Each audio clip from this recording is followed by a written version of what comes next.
প্রিয় দর্শক ও শ্রোতা, ৩১ নম্বর হাজিরাতের আমল। বিসমিল্লাহির রহমানির রহিম। আলা ফিহি আব্দুল কাদির হাজিরাত। হাজির সুদ বিহাক্কিল গায়াত ইয়া গৌসি আজম। আল গিয়াসু ইয়া গৌসুস সকলাইন। আল গিয়াসু ইয়া শাইখ মুহিউদ্দিন। আল গিয়াসু ইয়া সৈয়দি আব্দুল কাদির জিলানী। فبأي آلاء ربكما تكذبان تبارك اسم ربك ذي الجلال والإكرام। প্রিয় দর্শক ও শ্রোতা, ৩১৩ বার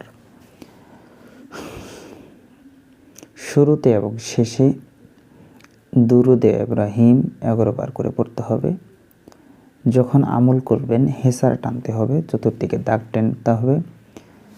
তারপরে দুরুদে সলাতে তুনাজ্জিনা 11 বার পড়বেন।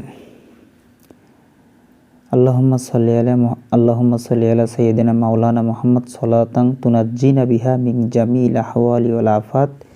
এই ধরনের একটা দুরুদ আছে, আপনারা সার্চ দিলেই পাবেন। দুরুদে তুনাজ্জিনা এটা বললে আপনারা এই দুরুদ শরীফটা পেয়ে যাবেন। এটা 11 বার পড়বেন। তরিকা: লাইলাতুল কদর কি রাত, লাইলাতুল কদরের রাত্রিতে 27 তারিখে রমজানুল মোবারকের 313 বার পড়তে হবে। শুরুতে এবং শেষে 11 বার করে দুরূদ শরীফ পড়বেন। যাকাত আদায় হয়ে যাবে। যখন হাজিরাত করার ইচ্ছা হবে, প্রয়োজন হবে, তখন কোনো নাবালিগ বাচ্চাকে গোসল করে সুন্দর করে তার ডান হাতের হাতলির মধ্যে অথবা নখের মধ্যে আপনি কাজল লাগাই দিবেন। লাগানোর পর তাকে বলবেন যে তুমি এক নজরে এখানে দেখে থাকবে। তো আমেল ব্যক্তি 11 বার দুরূদ শরীফ এবং 28 বার উল্লেখিত আজিমতখানা পড়ে ওই বাচ্চাটির উপর ফু দিবেন। দেখবেন কিছুক্ষণের মধ্যেই একা একাই সেখানে ওই বাচ্চাটি হাজিরাত দেখতে পাবে। এখানে মুয়াক্কিলগণ হাজির হবে এবং সেই বাচ্চার মাধ্যমে তাদেরকে সালাম দিবেন, কথাবার্তা বলবেন।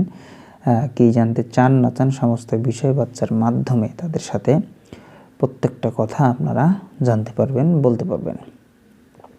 প্রত্যেকটা প্রশ্নের উত্তর তারা ইনশাআল্লাহ দিবে। আপনারা এই আমলটি করে উপকৃত হতে পারেন। তো প্রিয় দর্শক ও শ্রোতা, কাজ যখন হয়ে যাবে তাদেরকে সালাম কালাম এবং তাদেরকে ধন্যবাদ জাযাকুমুল্লাহ বলবেন। বিশেষ দ্রষ্টব্য: এই হাজিরাতটি আপনারা প্রত্যেক নিয়মেই করতে পারেন, ব্যবহার করতে পারেন। যেমন সীসার উপরে করতে পারেন, নখের উপরে করতে পারেন, ডিমের উপরে করতে পারেন, পানির উপরে করতে পারেন, গ্লাসের মধ্যে। তা এরকম যত প্রকারের হাজিরাতের সিস্টেম আছে প্রত্যেক প্রকারেই আপনারা হাজিরাতের আমলটি করতে পারবেন ইনশাআল্লাহ, কোনো সমস্যা নেই। প্রিয় দর্শক শ্রোতা, আমলগুলি ভালো লাগলে অবশ্যই আমাদের জালালী টিভির সাথেই থাকেন। যারা যেখানেই থাকেন সুস্থ থাকেন, সুন্দর থাকেন। আসসালামু আলাইকুম ওয়া রাহমাতুল্লাহি তাআলা ওয়া বারাকাতুহু।